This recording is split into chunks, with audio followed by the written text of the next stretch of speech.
Hello students, welcome to the channel online study with D K.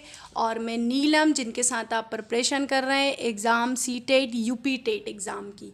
और आज हम पढ़ने वाले हैं मैथ्स में क्षेत्रमिति का पार्ट सेकेंड। इससे पहला वाला जो पार्ट था उस पार्ट में हमने चतुर्भुज को लेकर के डिस्कशन किया था, चतुर्भुज के क्वेश्चंस किए थे। और आज हमारा जो नेक्स्ट पार्ट है वो है घन और घनाभ को लेकर के, और फिर इसके क्वेश्चंस होंगे और इसका डिस्कशन होगा। तो आप क्षेत्रमिति के प्रॉपर सीक्वेंस में नोट्स बनाते हुए चलिएगा। तो सबसे पहले तो मैं आपको घनाभ के बारे में कुछ बेसिक चीज़ें, कुछ फॉर्मूलेज बता देती हूँ। आपका देखिए घनाभ कुछ इस तरह से होता है जिसमें लंबाई भी होती है, चौड़ाई भी होती है और ऊंचाई भी होती है। तब हम जब भी लंबाई, चौड़ाई और ऊंचाई की बात करते हैं तो हम आयतन निकाल लेते हैं। तो देखिए आयतन हमने किस तरह से निकाल लिया कि लंबाई इंटू चौड़ाई इंटू ऊंचाई। और घन इकाई क्यों? क्योंकि हम तीनों का मल्टीप्लाई करेंगे तो घन इकाई में आयतन का आंसर होगा। फिर है हमारा पृष्ठ क्षेत्रफल। पृष्ठ क्षेत्रफल आपका क्या होता है? 2 लंबाई इंटू चौड़ाई, चौड़ाई इंटू ऊंचाई और ऊंचाई इंटू लंबाई वर्ग इकाई। तो आपके पृष्ठ क्षेत्रफल का फॉर्मूला इस तरह से होगा। फिर यदि हम विकर्ण की बात करते हैं तो विकर्ण आपका क्या होगा?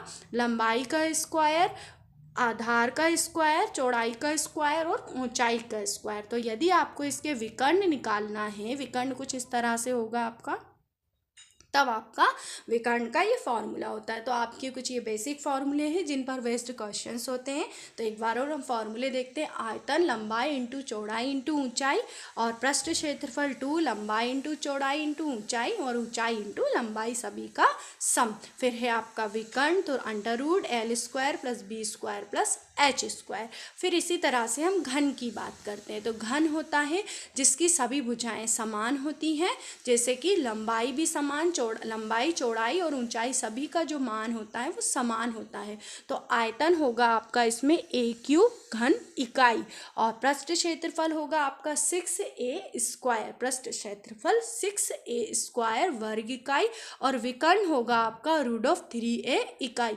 तो आपके ये जो घन है, क्यूब है, इसमें आपके 3 फॉर्मूले जो हैं मेन हैं, आयतन, पृष्ठ क्षेत्रफल और विकर्ण। अब हम इससे रिलेटेड क्वेश्चंस देखेंगे। एक बार और आप इन फॉर्मूलोज को अच्छे से देख लीजिए। घन का आयतन A³, भुजा का क्यूब, घन इकाई, पृष्ठ क्षेत्रफल 6 आपकी साइड इंटू A² वर्ग इकाई, और विकर्ण आपका होगा √3A इकाई। आपका यहाँ पर फर्स्ट क्वेश्चन है, पत्थर के उस स्लैब का आयतन निकालें जिसकी लंबाई आपको 4 मीटर और चौड़ाई 2 मीटर और मोटाई 1/4 मीटर दी हुई है। तो पत्थर का एक स्लैब है, हमें जिसका आयतन निकालना है, जिसकी लंबाई, चौड़ाई और ऊंचाई की बात है। और लंबाई, चौड़ाई और ऊंचाई की बात है तो सबसे पहले तो आप लंबाई लिखेंगे 4 मीटर, और आपकी जो चौड़ाई है 2 मीटर, और आपकी जो ऊंचाई है 1/4 मीटर। सबसे पहले हमने देख लिया कि सारी यूनिट्स सेम हैं। अब डायरेक्ट हम क्षेत्रफल का फॉर्मूला लगा देंगे। क्षेत्रफल आपकी लंबाई, चौड़ाई सभी अलग अलग है, तो आपको यहाँ से समझ में आ रहा है कि ये हमारा घनाभ है। तब हम यहाँ पर फॉर्मूला लगाएंगे घनाभ का क्षेत्रफल। तो आपका घनाभ का क्षेत्रफल लंबाई इंटू चौड़ाई इंटू ऊंचाई, मतलब 4 इंटू 2 इंटू 1/4 मीटर क्यूब। 4 से 4 कैंसिल आपका, देन आपका 2 मीटर क्यूब। तो आप किस तरह से क्वेश्चन को समझेंगे कि यदि लंबाई, चौड़ाई, ऊंचाई आपको दी हुई है तो आपको वहाँ से समझना है कि आपका घनाभ दिया हुआ है। अब नेक्स्ट क्वेश्चन है आपका, आप इस क्वेश्चंस के सॉल्यूशंस के स्क्रीनशॉट लेते चलिएगा। नेक्स्ट क्वेश्चन है कि किसी घनाभ जिसका आधार एवं 2 आसन्न पृष्ठों का क्षेत्रफल क्रमशः 180 सेंटीमीटर वर्ग सेंटीमीटर है तथा 96 वर्ग सेंटीमीटर है एवं 120 वर्ग सेंटीमीटर है, तब आपको आयतन निकालना है।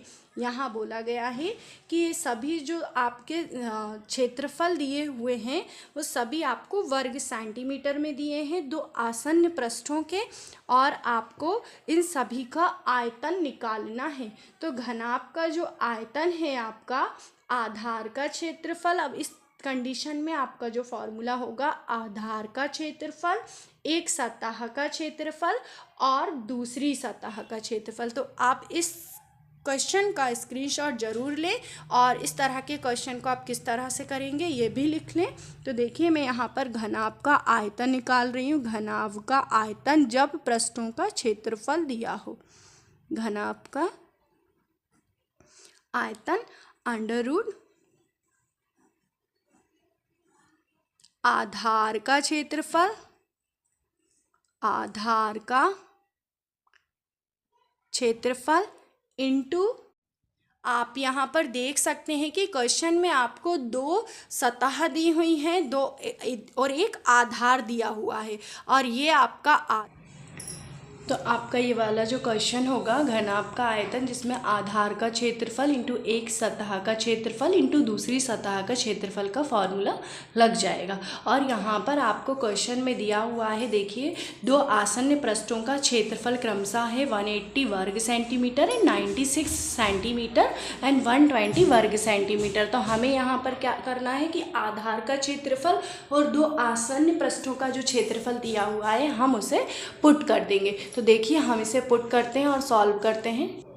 तब यहाँ पर आपका क्या होगा, जैसे कि आधार का है आपका 180 और दो आसन्न पृष्ठों का क्षेत्रफल 96 इंटू 120, तो आपका जो घन सेंटीमीटर में क्यों होगा, क्योंकि आपने आयतन निकाला है घन आपका। तो इस तरह से आपका जो आंसर होगा 1440 घन सेंटीमीटर। अब हम नेक्स्ट क्वेश्चन देखते हैं। क्वेश्चन है आपका, एक आयताकार होज की आंतरिक माप 33 1/3 जो कि मिक्स्ड फ्रैक्शन में दी हुई है, metre into 12 metre into 8 metre है। इसमें पानी भरा हुआ है। यदि 1 घन मीटर पानी का वजन 1000 kg हो तो होज में कुल पानी का वजन मीट्रिक टन में व्यक्त करें। ठीक, क्वेश्चन को अच्छे से आप एक बार समझें। क्वेश्चन में एक आपको आयताकार होज दिया हुआ है जिसकी आंतरिक माप जो है 33 1/3 है और 12 मीटर ये आपकी लंबाई चौड़ाई और ऊंचाई दी हुई है। क्योंकि आयताकार है और पानी भरा हुआ है तो आयतन की बात हो रही है। और इसमें बोला गया है कि 1 घन मीटर में पानी का जो वजन है अगर 1000 kg है तो कुल पानी कितना मैट्रिक टन होगा। तो यहाँ से हम क्या कर सकते हैं, यहाँ पर आयतन निकाल लेंगे यहाँ पर एक आयताकार होज का। तो देखिए इस क्वेश्चन को मैं किस तरह से करने वाली हूँ आपको एक्सप्लेन करती हूँ। देखिए यहाँ से हम पानी का आयतन निकाल लेते हैं। पानी का आयतन लंबाई चौड़ाई ऊंचाई वही फॉर्मूले से, और हमारा ये जो मिक्स्ड फ्रैक्शन से प्रॉपर फ्रैक्शन में कन्वर्ट हुआ इंटू 12 इंटू 8 मीटर क्यूब। तो आप इसे सॉल्व कर सकते हैं, लेकिन उससे पहले हम डायरेक्ट भी कर सकते हैं क्योंकि 1 घन मीटर में 1 घन मीटर में जो पानी का वजन है 1000 kg है। तो यहाँ पर जो देखिए मैंने पानी का वज़न लिया है 1 घन मीटर में, क्योंकि आपका ये पूरा 1 घन मीटर का आया है। तो 1 घन मीटर में पानी का वज़न 1000 kg है, तो ओवरऑल में पानी का वज़न कितना होगा। तो 1 घन मीटर में अगर 1000 kg है तो ओवरऑल में कितना होगा, हम 1000 का मल्टीप्लाई कर देंगे। और जैसे ही हम मल्टीप्लाई करते हैं तो आप सॉल्व कर सकते हैं यहाँ पर 385,400 kg। तो आपका जो पानी का वजन है ओवरऑल इतना हो गया। लेकिन आपको यहाँ क्वेश्चन में बोला गया है कि आपको मैट्रिक टन में व्यक्त करना है, और मैट्रिक टन में व्यक्त करने के लिए आप सभी को पता होना चाहिए कि 1 kg is equals to 1/1000 metric ton.